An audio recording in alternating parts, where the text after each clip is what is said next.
Is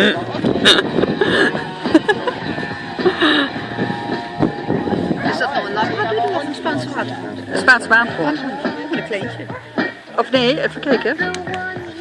Een goede vraag, ik weet het niet wat zeker.